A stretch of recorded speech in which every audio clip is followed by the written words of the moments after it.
Après quelques jours passés à Kochi, on s'est rendu compte à quel point c'est extrêmement compliqué au niveau des transports routiers, c'est extrêmement saturé, ils sont beaucoup en Inde, on parle de 1,4 milliard de personnes, beaucoup de scooters, beaucoup de petits tuk-tuk, beaucoup de voitures, beaucoup de bus, ça fait énormément de bruit, énormément de pollution.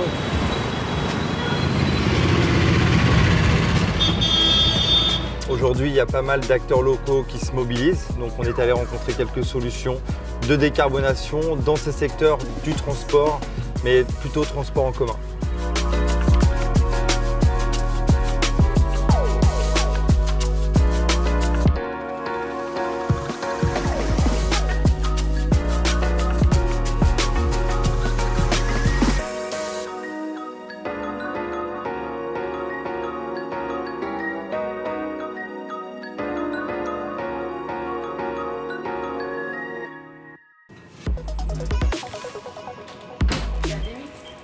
Les visites continuent à bord du bateau, mais nous on part en tournage.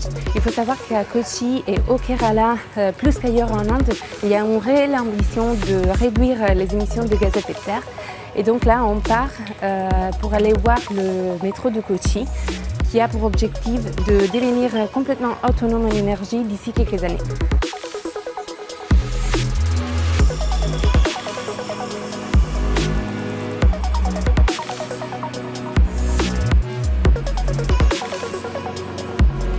Il est génial.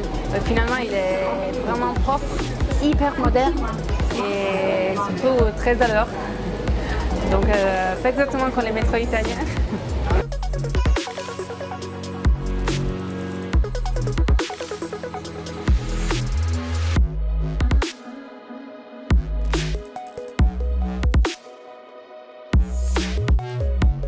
Ensuite, on a découvert que ce sont des trains Alstom, donc c'est sympa ça.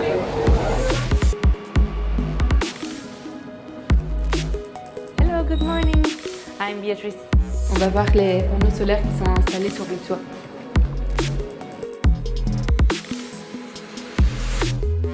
In all our stations, except for one or two stations, you would find that. Et c'est hyper cool de voir tous ces panneaux photovoltaïques. En fait, c'est eux qui génèrent l'électricité à fournir pour la ligne de métro, mais aussi pour tous les bois qu'il y a à l'intérieur.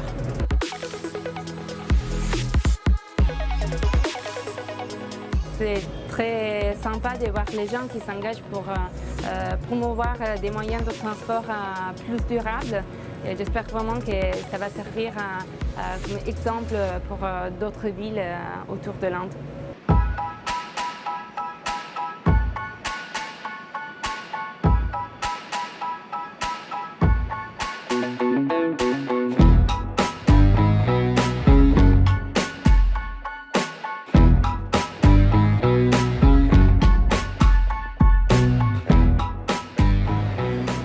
Intéressant, à Kochi, on a vu plein de panneaux photovoltaïques et du coup on a découvert que l'aéroport international de Kochi est le premier aéroport complètement autonome en énergie grâce à ces installations solaires et c'est une chose complètement unique en Inde et dans le monde entier.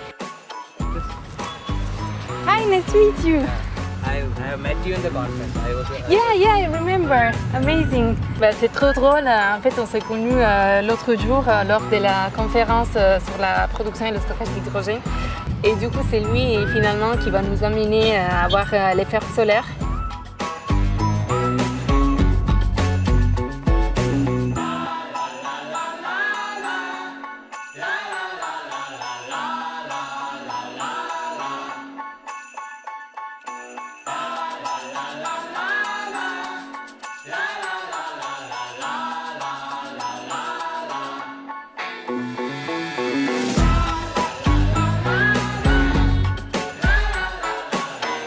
Ce qui est cool à voir, c'est qu'en fait, ils essaient de combiner la cultivation à la production d'électricité.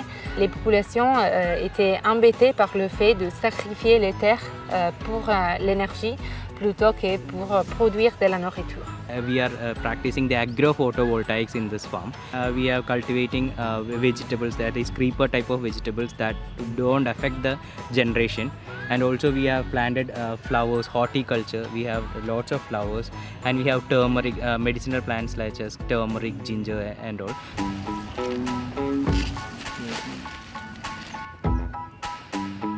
Ah ouais, là ça sent le turmeric. Alors là, on est dans la salle de contrôle et en fait, c'est un petit peu comme notre EMS et donc on peut vraiment voir toutes les données sur la puissance, l'énergie et aussi l'équivalent en tonnes de CO2 évité. Donc c'est très intéressant. One unit of renewable energy can save around 0.0067 tons of carbon dioxide. So that is an empirical formula followed worldwide. L'aéroport, chaque jour, consomme à peu près l'équivalent de 140 000 kWh. Avec ce parc solaire, ils arrivent déjà à couvrir à peu près la moitié des besoins énergétiques journaliers.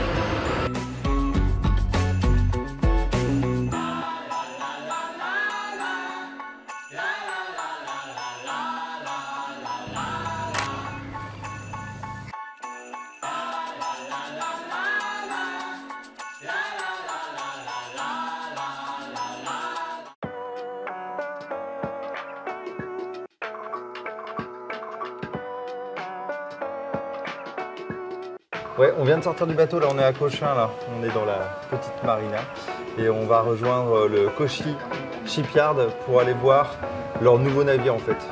Navire à batterie et puis dans pas longtemps un navire à hydrogène.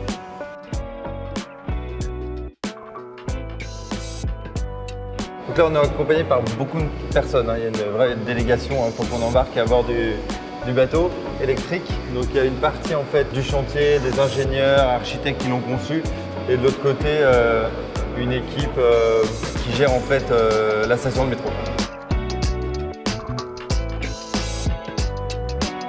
En fait, avec ce bateau, ils peuvent naviguer 1 heure environ à 8 nœuds.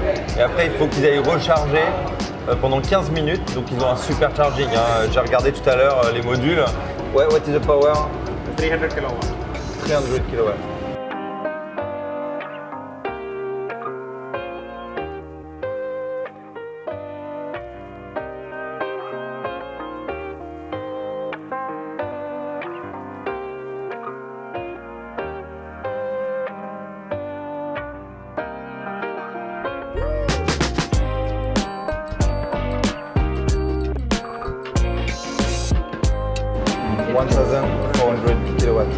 Inside.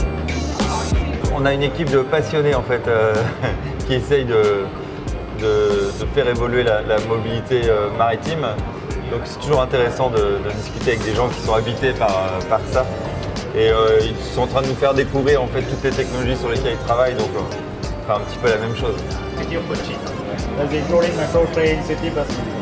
Ils ont en tout 4500 km à décarboner avec ce genre de navire à travers toute l'Inde. Là, ils nous montrent tous les différents sites potentiels. Hop, hello, Captain. C'est toujours bien de voir des dynamiques en fait qui se mettent en place à travers le monde. C'est ça que j'aime bien. Quand tu arrives dans un pays au début, tu te dis waouh, c'est chaud, et puis à chaque fois tu rencontres en fait des acteurs locaux engagés, et ça c'est extrêmement rassurant. La conversion en fait d'énergie, elle est plus évidente pour ce genre de navire avec des batteries et une propulsion électrique. Par contre, on ne peut pas être connecté au réseau électrique en permanence, donc il faut un vecteur énergétique parfois pour aller plus loin, pour avoir un profil d'utilisation plus évident pour certains types de navigation. D'où l'hydrogène à ce moment-là.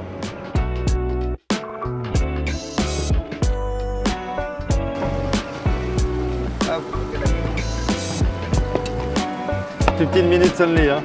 170 ampères. Back to the future. We've got a lot of islanders. There are a lot of small islands around the mainland, and they do not have a very good form of transport for commuting to the mainland. So I think this is one of the pioneering efforts in that direction, and it will be very, very, very useful for the people of Kochi.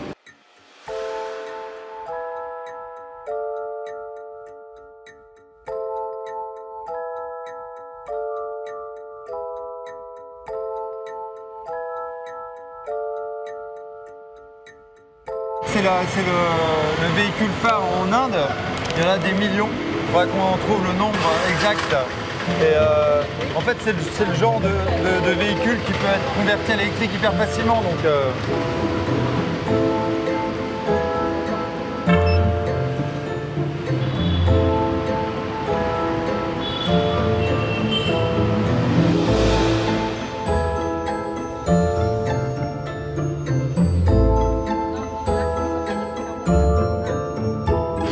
regarde le bruit que ça fait à côté. Imagine le confort de vie, outre les émissions de CO2 que ça peut générer, les particules fines, pour eux le confort avec le bruit quoi. Enfin, j'espère vraiment qu'on va pouvoir voir ça quoi, dans une dizaine d'années. Après ce qui sera intéressant c'est de convertir les vieux en diesel à pouvoir faire des refits et les passer à l'électrique. Your tuk-tuk. Bon, on a pris le métro solaire, le water métro électrique, maintenant le tuk-tuk électrique. Franchement, jamais vu autant de mobilité verte dans les villes qu'on a visitées avec eux. Donc, On va remplacer leur klaxon aussi, mettre un truc un peu moins agressif. Cool, thank you. Thank you. Ciao. Ciao. C'est décidé, je vais m'équiper d'un tuk-tuk électrique en France. Selon nos calculs, ces projets permettent déjà d'éviter à peu près 400 000 tonnes de CO2 par an, soit l'équivalent des émissions annuelles de 33 000 Français. Donc bon courage Alain pour sa transition énergétique.